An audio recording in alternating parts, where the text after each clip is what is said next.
Meena finds a civilization. Meena woke up before dawn. She walked with quick, quiet steps to the enclosed goat pen. Her goats slept very lightly. They heard her and stood up light, bleating a welcome. She lit the earthen lamp and milked the nanny goats. Suri, they are ready, she called as she tied the edges of a clean cloth around the milk pot's thing. Suri lifted the latch and let the goats out. Meena knew that she would now be in charge, so she cleaned the pen without worrying about the goats straying. With all her chores done, she cried, I am leaving, Ma. I will see you at dusk. It was not a long walk from Meena's hamlet to the inn. She could hear her cock announce down when she was halfway up the hill. She led the way, and her goat hopped from one rock to the other, following her. They sometimes stopped to nibble sprouting green leaves between the rocks. Suri balanced artfully on the tall rocks behind the goats, watching them. He knew his work well. Mina was quite eager to reach the hilltop. She walked for some time for the goat to graze. She clicked her tongue, signaled them to follow. The goat soon began to follow her. There was a large mesa rich with vegetation. On reaching there, Meena hung her on a branch. Her lunch of leftover rice, pickled vegetable and buttermilk was safe now. She walked to the edge of the mesa and looked down at the descent of the valley on the other side of the hill. There were hardly any rocks on this side. With gentle steps, Meena began walking down the sloped path like she did every morning. Her goat did not follow her. Suri knew that Meena did not want them to. She walked carefully as this side of the hill was rich with artifacts from ancient times. Her eyes surveyed the place from ancient potsherds and coins and other objects from the time of her ancestor. My people must have lived here in this valley a long time ago, she thought. My great grandmothers, on her great grandmothers, and even her great grandmother must have lived here with her family. This must have been a bigger village than mine. This could even have been a big town like Sungri, where we go to sell goat cheese at the fair. Little did Meena know that she had discovered an ancient civilization. Meena's mind worked like a budding archaeologist. She walked down to the valley thinking about what she had discovered. A long time ago, my people lived in these houses made of baked bricks. They cooked and stored their grains in a beautifully painted terracotta pots. These depicted the cows, horses, and bulls that they owned.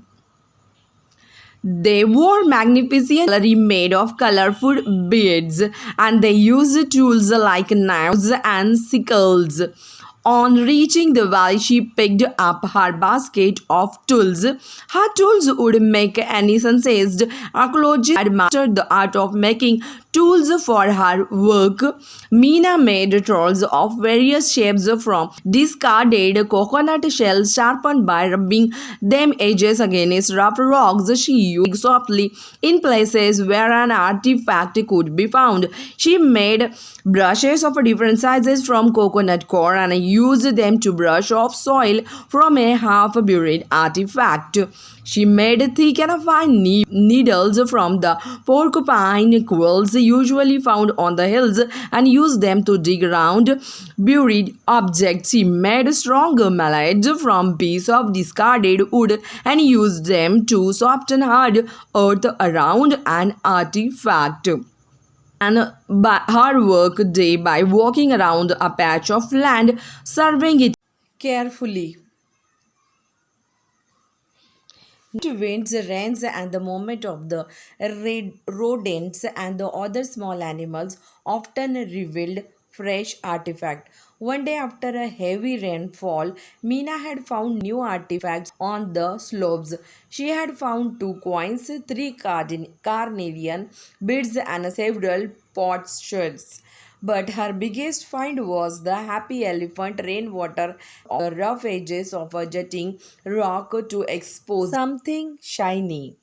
Meena had spent 2 weeks patiently dislodging the object using her trowel. She had then brushed off the soil carefully. It was a beautiful elephant made of polished wood. It stood majestically on an oval platform with its trunk resting on it. She named this exquisite find Happy Elephant because it appeared to be smiling. Did my great grandmothers play with this elephant? Did they worship it? Did they travel with it? Or a long time ago? Did someone gift this elephant to a girl like me? She pondered. She imagined her ancestors going about their day wondering what their life must have been like. Meena kept the elephant in the village that she had built using all her finds. Her village was a reed enclosed clearing under a large rock overlooking the valley. Nobody could spot this cleverly hidden village from the top of the hill. There were ancestor letters inscribed on the rock. Meena couldn't read the story the rock told, but she knew these old letters were saying something important. Meena's village had a small pile of coins, a collection of potsherds, and pieces of rust covered weapons and tools. On one shaded corner, there were pots that Meena had been resembling by replacing pieces together like 3D jigsaws. Oil lamps, plates, stores, jars, jugs, and a large pitoi sat there in various shapes of completion. Meena recalled the day she had found her latest discovery. In an area she had been excavating for the past few months, she had found a flat, circular terracotta object with a hole in the middle. This is to be a toy wheel, she had said to herself. I'm sure there must be a cart frame nearby. Meena was right. She had cleared the nearby soil laboriously for weeks and she found a terracotta toy cart frame in 3 pieces. Meena had dug around the pieces carefully. After loosening and clearing the surface soil with brushes, she gently pulled them out. Then she matched the edges of the pieces and stuck the card together using clay from the lake bank. Meena truly cleaned the cart with the fine brush bristles.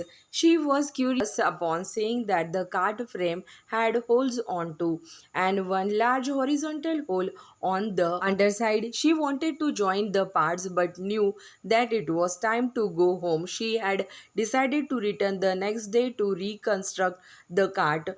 That's why she was in a hurry to reach the valley today. Meena began constructing the cart using wooden sticks as axle. Then she attached to it the she found earlier. She carefully carved tiny wooden sticks and placed them in the holes as a vertical stakes. The toy cart now closely resembled the one her used to transporting produce from their fields. Is this what my ancestor cards must have looked like? Meena thought. Looking at the toy cart, story swam in her head. The lives of her ancestors play like a non-stop film with people, busy streets, vibrant markets, staples, festivals, colors, music, aromas. I must found the other missing will, she said presently, and maybe, just maybe, if I search hard enough. I will found the pair of oxen that were yoked here. I will complete the cart one day. But for now, she heard Suri calling for her. He always gave a short yelp to indicate that it was the time to round up the goods and return home.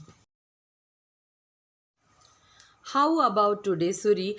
I should tell my night school teacher Jaya about my village student. Meena asked Suri when she met him at the top. Suri looked at her meaningfully and glanced away. You are right, I must, but not tonight, Meena decided. She couldn't wait to explore more treasures next down.